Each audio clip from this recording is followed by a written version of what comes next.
2024, 23 ans après 2001, 4 ans après 2020, après 4 ans d'absence, ils sont de retour. Ouais, vous vous souvenez Oh, il y a un petit Elle est bien dans cette les oreilles. chanson. Ouais, super.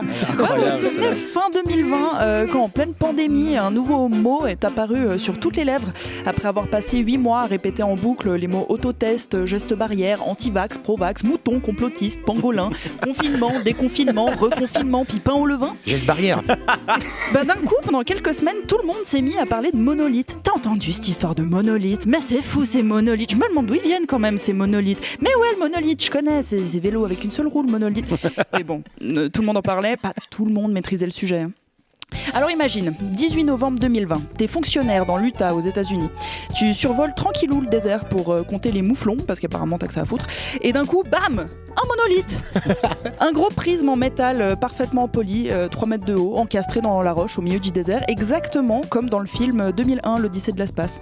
Ah bah ça surprend, tu te dis c'est quoi ce beans? Et tout le monde s'est demandé d'ailleurs ce que c'était que ce beans. Parce que personne ne savait ce que c'était et ce que ça foutait là. Et plus bizarre encore, 10 jours plus tard, le machin a disparu, pouf, évaporé. Pile le jour où un autre est apparu en Roumanie. Puis à nouveau, 4 jours plus tard, celui en Roumanie a disparu et le lendemain, un autre est apparu en Californie cette fois. Bon, pour celui-là, on sait qui c'était, des artisans métallurgistes du coin avaient entendu parler des 2 premiers et se sont dit que bon, dans le film il y en avait 3, alors pourquoi pas construire le 3e eux-mêmes, tu vois. Et en fait, c'est pas les seuls. Après ça, près de 200 monolithes sont apparus un peu partout dans le monde, Amérique du Nord, du Sud, en Asie, en Afrique, partout en Europe, C'était dont le un en monolithe Suisse. Challenge. Ah ouais, Ah oui, il y en a eu un en Il y en a Suisse, eu un ouais. en Suisse, en Argovie. Mais la différence, c'est que tout cela, ils ont souvent été revendiqués par la suite par des artistes. En revanche, l'origine du tout premier monolithe, elle, reste un mystère total. Surtout que, selon les images satellites, il serait apparu entre le 7 juillet et le 21 octobre 2016. Donc quelqu'un, ou quelque chose, l'a mis là sans rien dire à personne, et on a fini par tomber dessus un peu par hasard 4 ans plus tard. Alors il y a eu plusieurs théories. La plus évidente de toutes, évidemment, les aliens. Voilà, parce que, oui. eux Évidemment. aussi ils ont que ça à foutre, ils ont tout l'univers, mais leur kiff c'est de venir nous pranker. Autre théorie, que ce soit l'œuvre de l'artiste avant-gardiste John McCracken. Alors c'est vrai que ses œuvres ils ressemblent méchamment, en plus il a vécu pas loin, et son fils a déclaré que l'artiste avait souvent parlé de laisser ses œuvres dans des endroits perdus pour qu'ils soient découverts bien plus tard. Donc ça pourrait jouer.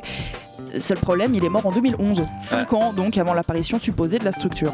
De nouveau une impasse. Et puis enfin, un artiste a fini par le revendiquer. Il s'appelle Matimo, a fondé le collectif d'artistes The Most Famous Artist, littéralement l'artiste le plus connu, rien que ça. Et après ça, il s'est mis à vendre des répliques de son monolithe à $45 000 la pièce. Ah oui, bien. La bonne affaire. Alors super, mystère résolu. Donc pourquoi est-ce que je vous en parle aujourd'hui, me direz-vous? Eh bien parce que 4 ans plus tard, en février dernier, Matimo et son collectif ont avoué qu'en fait, c'était pas eux. Ils ont juste profité de cette couverture médiatique pour se faire de la thune. C'est dans une vidéo sur Instagram qu'en gros il nous dit que il a vu passer cette histoire de monolithe et que c'était l'occasion parfaite. Donc il en a construit un lui-même pour ensuite se filmer en train de l'installer dans le désert et envoyer anonymement la vidéo à la presse. Et il en est pas peu fier, le bonhomme. Et comme par hasard, 2 semaines après cette annonce, au mois de mars de cette année, un nouveau monolithe est apparu au pays de Galles, 4 ans après le premier, alors que c'était fini cette histoire, il n'y en avait plus depuis début 2021. Et puis là, il y a 4 jours, rebelote, à Las Vegas cette fois. Mais ils commencent à nous faire chier avec leur monolithe. 4 ans que ça dure ces conneries. C'était déjà longué en 2020, tous les 3 jours il y en avait un nouveau quelque part, c'est insupportable. Et maintenant ça recommence, mais expliquez-nous enfin. Je crois que c'est ça qui m'agace en fait, j'ai envie de participer, tu sais. Là il y a un truc marrant qui se passe et nous on est tous à côté en mode... C'est J'ai quoi ce pas machin? D'ailleurs, pendant que tu parlais, c'est marrant, il y en a un qui est apparu dans ton dos. Ouais, c'est ça. Alors, puisque j'ai absolument pas de chute, je terminerai cette chronique en faisant un appel. Que vous soyez des aliens, des artistes, des installateurs d'antenne 5G, expliquez-vous, qu'on puisse rigoler aussi, parce que pour l'instant, on est juste très confus. Et pour ma part, un peu vénère, parce que à cause de vous, en 4 minutes, j'ai dit 14 fois monolithe et de 15. Et maintenant, ce mot n'a plus aucun sens dans ma tête. Donc, rien que pour ça, je crois que je mérite d'avoir le fin bout de cette histoire. Superflu à rts.ch si vous avez plus d'infos. Merci beaucoup, Nolwenn.